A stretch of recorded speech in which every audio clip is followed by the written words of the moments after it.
അപ്പോൾ ചങ്ങായിമാരെ എല്ലാവർക്കും നമ്മളെ പുതിയൊരു വീഡിയോയിലേക്ക് സ്വാഗതം. നമ്മളിന്ന് കാണിക്കാൻ പോകുന്നത് മലമ്പുഴ റോപ്പ് വേയിൽ നമ്മൾ കയറാൻ പോവാണ്. അപ്പോൾ അതിൻ്റെ കാര്യങ്ങളൊന്ന് നോക്കാം. അപ്പോൾ ഇതിലൊരു കാര്യം നമ്മൾ പ്രത്യേകം ശ്രദ്ധിക്കേണ്ടതുണ്ട്. മലമ്പുഴ എത്തിയിട്ട് നമ്മളെ ഗാർഡൻ്റെ അവിടെ നിന്ന് മുകളിലേക്കുള്ള റോഡിലൂടെ പോയിട്ടാണ് നമ്മൾ റോപ്പ് വേ വരുന്നത്. അപ്പോൾ ആരും ഗാർഡനിലേക്ക് കയറിയിട്ട് അതിൻ്റെ ഉള്ളിലൂടെയാണ് റോപ്പ് വേ എന്നുള്ളത് തെറ്റിദ്ധരിക്കരുത്. നമ്മൾ ആദ്യം മുകളിലേക്ക് പോയി അവിടെ ടിക്കറ്റ് എടുക്കാനുള്ള കൗണ്ടറുണ്ട്. ആ കൗണ്ടറിലേക്ക് വരി നിന്ന് അതേ കൗണ്ടറിലൂടെ തന്നെയാണ് ഇതിൻ്റെ അകത്തേക്കും കയറുക. അകത്തേക്ക് റോപ്പ് വേ ഓരോന്നായിട്ട് വരുമ്പോൾ പതുക്കെ വരുള്ളൂ. അതിലേക്ക് നമ്മൾ ചാടി ഇരിക്കുകയാണ്. അവിടെ എല്ലാ കാര്യങ്ങളും പറഞ്ഞു തരാനുള്ള സ്റ്റാഫുകൾ കാര്യങ്ങളൊക്കെ ഉണ്ട്. അപ്പോൾ ചെറിയ കുട്ടികളും എല്ലാവർക്കും ഇതിൽ കയറാൻ പറ്റുന്നതാണ്. നമ്മളും ചെറിയൊരു കുട്ടിയെയും കൊണ്ട് നമ്മളൊരു മോനെയും കൊണ്ടിട്ടാണ് നമ്മളും പോയിട്ടുള്ളത്. അപ്പോൾ അതൊന്നും പ്രശ്നമില്ല. നമ്മൾ കുട്ടികളൊന്ന് ശ്രദ്ധിച്ചാൽ മതി. കാരണം ഇതിന് ഒരു ഗ്ലാസ് ഇങ്ങനെ അടച്ചു വെക്കുന്നൊരു പ്രൊസീജിയർ മാത്രമേ ഉള്ളൂ. വേറെ ബെൽറ്റോ കാര്യങ്ങളോ അങ്ങനത്തെ ഒന്നും ഇല്ല. അപ്പോൾ കുട്ടികളൊക്കെ കയ്യിൽ നിന്ന് ഇങ്ങനെ കൊതർന്ന കുട്ടികളൊക്കെ ആണെങ്കിൽ നമ്മൾ അവരെ ഒന്ന് ശ്രദ്ധിക്കേണ്ടതുണ്ട്. പിന്നെ നമുക്ക് നല്ലൊരു വ്യൂ ആണ്. ഇതിൽ കയറിയിട്ടില്ലാത്തവരുണ്ടെങ്കിൽ എത്രയും പെട്ടെന്ന് ഇത് കയറുക എന്നുള്ളത് ഭയങ്കര നമുക്കൊരു നല്ലൊരു അനുഭവമാണ്. കാരണം ചെറിയൊരു പേടിയൊക്കെ നമുക്ക് തോന്നും. പിന്നെ നമ്മൾ ഇതിൻ്റെ കാഴ്ചകളും കാര്യങ്ങളൊക്കെ ഇങ്ങനെ കാണുമ്പോൾ അത് ഓട്ടോമാറ്റിക്കായിട്ട് നമ്മൾ മറന്നോളും. പിന്നെ അങ്ങനെ വല്ലാതെ ഭയമുള്ളവരാണെങ്കിൽ അതിൽ കയറാതിരിക്കുക. കാരണം അത്ര വലിയ പ്രശ്നങ്ങളൊന്നും ഇല്ല. ചെറിയൊരു പേടികളും കാര്യങ്ങളൊക്കെ നമുക്ക് ഉണ്ടാവും. കാരണം ഉയരത്തിൽ വലിയ പേടികളൊക്കെ ഇല്ലാത്തവരൊക്കെ ആണെങ്കിൽ എല്ലാവരും ഇതൊന്ന് ട്രൈ ചെയ്ത് നോക്കുക. പിന്നെ നമുക്ക് മൊത്തം മലമ്പുഴയുടെ പാർക്കിൻ്റെ മൊത്തം വ്യൂ നമുക്ക് വളരെ വൃത്തിയായിട്ട് ഇതിലൂടെ പോകുമ്പോൾ നമുക്ക് കാണാം. പിന്നെ ഇതൊക്കെ കുറേ കാലം പഴക്കമുള്ളതുകൊണ്ടാണ് ഇതിൻ്റെ ഗ്ലാസും കാര്യങ്ങളൊക്കെ ഓരോ ആളുകൾ ഇങ്ങനെ വരച്ചിട്ടും കുത്തി വരഞ്ഞിട്ടൊക്കെ ആകെ മങ്ങിയിട്ടുള്ളത്. എന്നാലും ബാക്കിയുള്ള കാര്യങ്ങളൊക്കെ വളരെ വൃത്തിയായിട്ട് ഇവർ മെയിൻറ്റെയിൻ ചെയ്യുന്നുണ്ട്. ഇവരുടെ സ്റ്റാഫുകളാണെങ്കിലും ഇവിടുത്തെ ബാക്കി പാർക്കും കാര്യങ്ങളൊക്കെ വളരെ നീറ്റ് ആൻഡ് ക്ലീൻ ആണ്. നമ്മൾ പോയ സമയത്ത് ചെറിയൊരു മഴ പാറ്റൽ പോലെ ഉണ്ടായിരുന്നു. പിന്നെ നമ്മൾ റോപ്പ് വേക്ക് ഇറങ്ങിയതിൻ്റെ ശേഷം കുറച്ച് ശക്തമായിട്ട് മഴ പെയ്തു.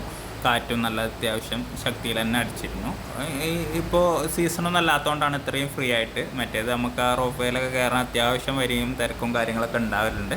ഒരു 71 രൂപയാണ് നമുക്ക് ഒരാൾക്ക് അതിന് ടിക്കറ്റ് വന്നത്. അതായത് കുട്ടികൾക്ക് വേണ്ട. അത് അവിടെ ഒരു ഹൈറ്റ് വെച്ചിട്ടുണ്ട് 110 സെൻറ്റിമീറ്റർ എന്നെങ്ങാണ്ടോ. ആ ഹൈറ്റിൻ്റെ താഴെയുള്ള കുട്ടികൾക്ക് നമ്മൾ ടിക്കറ്റ് എടുക്കേണ്ടതില്ല.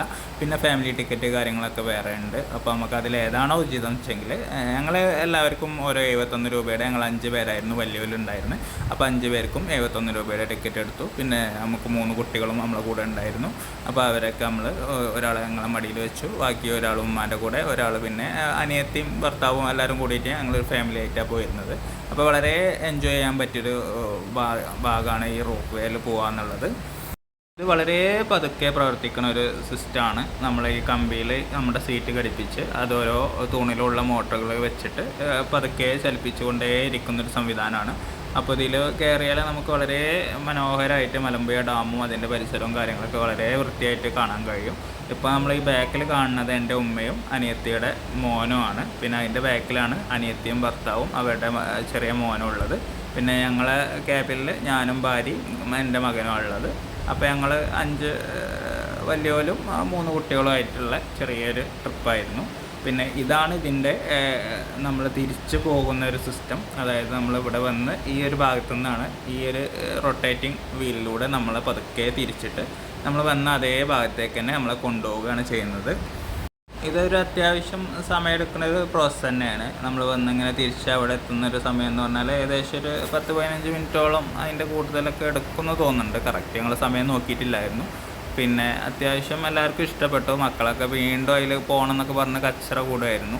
പിന്നെ നമ്മളിതിങ്ങനെ വന്ന അതേ വഴിയിലൂടെ തിരിച്ച് നമ്മൾ അങ്ങോട്ട് പോവുകയാണ്. അപ്പോഴും നമുക്ക് ഏതെങ്കിലും ഭാഗം നമ്മൾ കാണാനൊക്കെ വിട്ടു പോയിട്ടുണ്ടെങ്കിൽ നമുക്ക് വീണ്ടും കാണാം. പിന്നെ അതിൻ്റെ താഴത്തോടൊക്കെ ആളുകൾ പാർക്കും കണ്ടിങ്ങനെ നടക്കുന്നത് നമുക്ക് കാണാം. കുറേയൊക്കെ പഴകി തുടങ്ങിയതിൻ്റെ ഓരോ ലക്ഷണങ്ങൾ പാർക്കിലും കാര്യങ്ങളൊക്കെ വൃത്തി അത്യാവശ്യം എല്ലായിടത്തും ഉണ്ട്. പിന്നെ മഴ അതിൻ്റെ ബുദ്ധിമുട്ടുകൾ ഇങ്ങനെ ആളുകൾക്കുണ്ട്. കാരണം കയറി നിൽക്കാനൊക്കെ വളരെ പരിമിതമായ സ്ഥലങ്ങളേ ഉള്ളൂ. പിന്നെ ഇവിടുത്തെ വാട്ടർഫാള് ഓരോ വാട്ടർഫാള് അങ്ങനെ നമ്മൾ വെള്ളം കൊണ്ട് ഉള്ള ഓരോ പരിപാടികളൊക്കെ ഉണ്ടായിരുന്നു ആദ്യം. അതൊന്നും ഇപ്പോൾ പ്രവർത്തിക്കണില്ല. പിന്നെ ഇത് ഡാമിൻ്റെ ആ ഷട്ടറുള്ള ഭാഗമാണ്. ഷട്ടറുള്ള ഭാഗത്തിൻ്റെ താഴെ നമുക്ക് ചെറിയൊരു തോട് പോലെ അല്ലെങ്കിൽ ഒരു കെട്ടി നിർത്തിയ ഭാഗം പോലെ ഉണ്ട്. അതിലിവർ ബോട്ടും കാര്യങ്ങളൊക്കെ ഇറക്കിയിട്ട് അതിൻ്റെ ബോട്ട് സവാരി കാര്യങ്ങളൊക്കെ അതിൽ നടക്കുന്നുണ്ട്. പിന്നെ നമ്മളിന്ന് പോയ സമയത്ത് പറഞ്ഞാൽ അത്യാവശ്യം നല്ല മഴയുള്ള സമയത്താണ് നമ്മൾ നാട്ടിൽ നിന്ന് പോയിരുന്നത്. അപ്പോൾ പാലക്കാട് എത്തിയ ഈ സമയത്ത് നമുക്ക് മഴ വല്ലാതെ ബുദ്ധിമുട്ടോ കാര്യങ്ങളോ ഉണ്ടാക്കിയിരുന്നില്ല. എന്നാലും നമ്മൾ റോപ്പ് വേ ഒക്കെ കഴിഞ്ഞതിന് ശേഷം ചെറിയ മഴയും കാര്യങ്ങളൊക്കെ ഉണ്ടായിരുന്നു, നല്ല കാറ്റും കാര്യങ്ങളൊക്കെ. നമ്മൾ ആ ഡാമിൻ്റെ മുകളിലൊക്കെ നിൽക്കുമ്പോൾ കുടയും കാര്യങ്ങളൊക്കെ നമ്മൾ നല്ലോണം ശ്രദ്ധിക്കേണ്ടതായി വന്നിട്ടുണ്ടായിരുന്നു. അപ്പോൾ അത്രയൊക്കെയാണ് ഈ വീഡിയോയിലുള്ളത്. അപ്പോൾ നിങ്ങൾക്ക് ഈ വീഡിയോ ഇഷ്ടപ്പെട്ടെങ്കിൽ നിങ്ങൾ ലൈക്ക് ചെയ്യുക, ഷെയർ ചെയ്യുക. അപ്പോൾ നമുക്ക് ഇനി അടുത്തൊരു വീഡിയോ ആയിട്ട് വീണ്ടും കാണാം. ബൈ.